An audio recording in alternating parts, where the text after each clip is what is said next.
All right, thank you. So 1 in 9 people in the United States of America is directly in sales, but so are the other 8 of us. Why is this? To sell is to try and move people, and this is essential to commerce as we know it. As we take a look at the problem of this migration, sort of what they call the O2O problem, with everyone doing their pre-purchase due diligence on the internet, do we have enough salespeople there to actually meet and greet today's customer volume? And the answer is no. So what we're building right now is a marketplace where you as a company can go and hire salespeople completely risk-free, bolt them on, tack them onto your company. You as a salesperson, if there's something that you want as a side gig that you really are in love with and you want to go sell it, we are also a marketplace where you can go find a job just like you could for Uber. You can come work here, sell for a company, and then get paid directly within the marketplace. So this is our interface. We have been building this for the last couple of months. You as a salesperson can come in here and you can manage various personas. So you have a main sales identity, and then you can be many different people with all these personas. So if you want to try and sell rep Teslas during the day, and you want to try and sell neon signs at night, that's great, that's wonderful. We're going to try and help you connect with those companies and to be able to actually get paid for working with customers. So a little bit about our tech stack. We use Slack. I don't think we've traded 10 emails as a company the whole time. I mean, it's Slack, Slack, and more Slack. We use the AWS stack, so we're using S3, EC2, we're using load balancing, and we're also doing their simple email service as well for all of our client communications. We're pretty much living in Trello. I don't know how many of you have used project management tools out there, but a lot of them are more complex. If you think about Jira and your experiences there, Trello has been absolutely incredible. I hated it when I first saw it. Once we actually got it nailed down and we all adopted it, it is probably the most streamlined workflow management tool that I've ever worked on. It's been absolutely wonderful for us to be able to hit the gas pedal. We are on PHP, we use the Laravel framework, and I'm going to talk to you a little bit about WebRTC. I baked in a little bit more time to talk about this because I think that this is really exciting. So, WebRTC. I was in a working group 8.5 years ago in Belgium, and at that time there was an idea for a codec, or basically a tool where we could try and transmit audio, video. If any of you use Zoom, WebEx, GoToMeeting, any of these tools, you're always downloading software, you have to download an applet. It's terrible for the sales business. What we wanted to do is remove all those barriers and be able to have a customer come in and talk with a salesperson instantly, not setting up some type of a meeting 2-3 days later. Well, I'm happy to say that all major browsers adopted this last November. It was just a little bit longer than the 8.5 years ago. I was expecting it to get adopted, but I've been a patient technologist here. But we fully adopted this and implemented it into our solution. So we can do text, audio, video, screen sharing in real time without a customer ever having to download any software, which is absolutely amazing. Let's see here. So we were asked to talk about a couple of things that we've actually learned and share something with you. And I'm going to share 2 things with you. One of these things is probably worth about $100,000 to you, and the other one, if you're in any technology business, I guarantee you it's worth millions of dollars. So I'm giving away something really good here. The first one, some of you may be familiar with, and this is the triangle. This is scope, timeline, and resources. Pick 2 of them. You can never have all 3 of these. We really live by this. It's a mantra for us, and we're always trying to make sure that we're coming back and doing a gut check with it. So if you're ever building a business, a technology company of this type, always think scope, timeline, resources. Which 2 do I want? I will not have all 3. And then this is the thing that is literally worth millions of dollars, especially for you entrepreneurs who haven't been through this before and trying to build a technology business. Either grab a snapshot of this or email me or message me later. I'll send you over a graphic for this, but I'm going to talk through this really quickly here.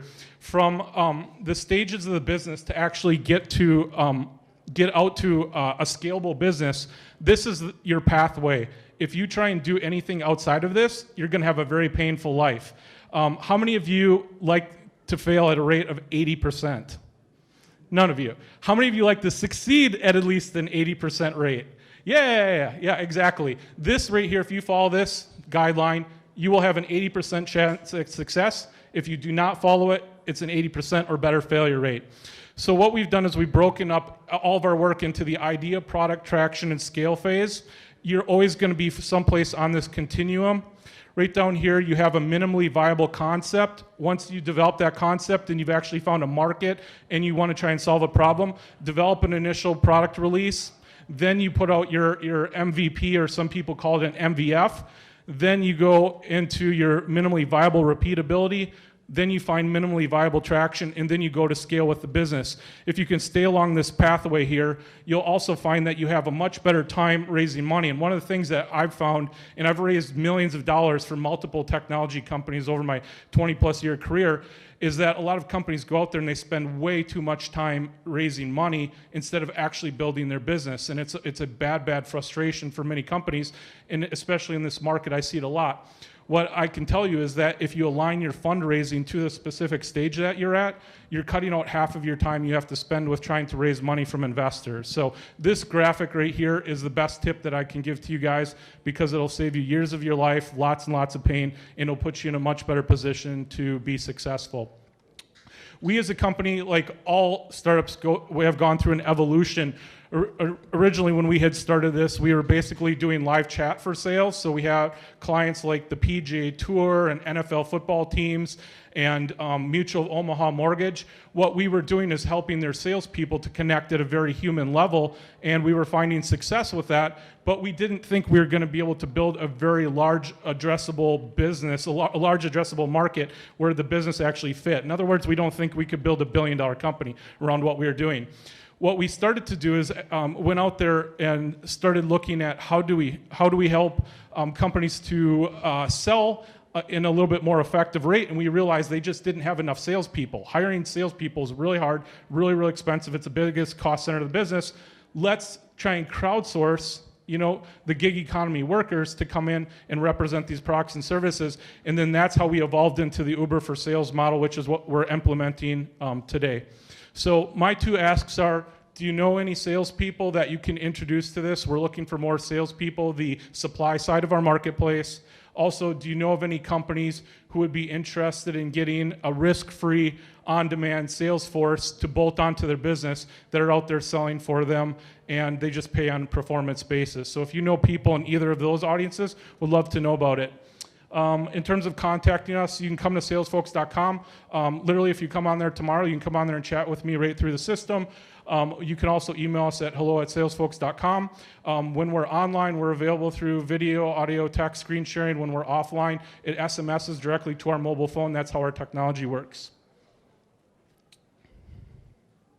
Any questions? Yeah. Right now we have 149 businesses, so we're relatively young, but that's the exciting part, right? We're just starting to cut our teeth in the market. How do you qualify the salespeople as they come in? Are you doing any training, or are they? Absolutely brilliant question. We do. So first, either the company can ask a salesperson to apply, or the salesperson can apply for a company. When they do that, then a sales manager reviews their application, and then if they're approved, then they go into a training process. And so we use Amazon S3 to store lots of training documents, videos, brochures, pricing lists, all that, to inform and educate the salesperson, get them prepped. Once they are qualified as having gone through all the training materials, then the sales manager vets them, and then they're into the system. We had to invent, this has never been done before, so we created what we call the CID, or the commission ID. That is attached to every single salesperson in our system, and until the sales manager of the respective company that are repping approves them, they really can't get paid. They don't have freedom to operate. They can't go out and sell or rep the product. But once they get done with that training, the rep says you're good to go, they greenlight them, you can go out there and you can make commission or referral fees or lead fees on anything you sell. Yes.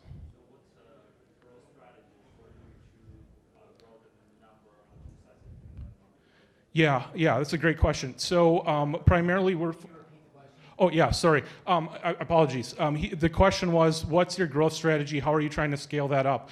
We have a couple of different growth strategies. One of them is trying to capture network effect. So we're trying to actually get the technology more embedded directly into specific business ecosystems, like startups, for example. Another area is we're going after sales-specific publications. So there's sales thought leaders, people who are supplying information content to the sales community. We're working very closely with them, and we really will be in a big way over the next 2 quarters to try and help build awareness for it. Yeah. Yes. So I have a need for 10 sales development representatives by September. Yep. How will this work out? How will this work? Yeah, it just depends on what particular industry you're in. We're still building up the supply side of the marketplace, so we may help you succeed or we may fail for you. Pardon me? Big data. So the question was, he's looking to hire 10 salespeople. It's big data, and he's looking for some sales reps. I think it's a perfect fit in our system. I know we have sales guys in there already that would be looking to do those type of sales. So you would come in, you would sign up for it, and then we would start to connect you, sort of like a Match.com a dating service with some of those people. When you say salespeople, are you referring to account executives, SDRs? Yeah, SDRs, ADRs, we have all kinds of salespeople in there, so you can actually sort and search through them based on the type of area of sales specialization. Yep. Okay, one more question. Yes, sir. Sir. Two ways. Great question. The question is, how do we make money? We have a 2-sided network. In this case, it's actually a 3-sided network because we actually have consumers that come in and work directly with the salespeople as well. We're trying to build up the demand side of the marketplace as well to help the salespeople in our system to get business. One of our models is we take a transaction fee. So we worked with Stripe to build the whole financial back end of this so that we help the salespeople get paid. We take a percentage off of that, and then we also have a paid upgrade or our Pro plan, which is a traditional software as a service model. Our platform, we call it a SAP, or Sales as a Platform, and we're selling that directly to enterprise businesses. Thank you. Thank you.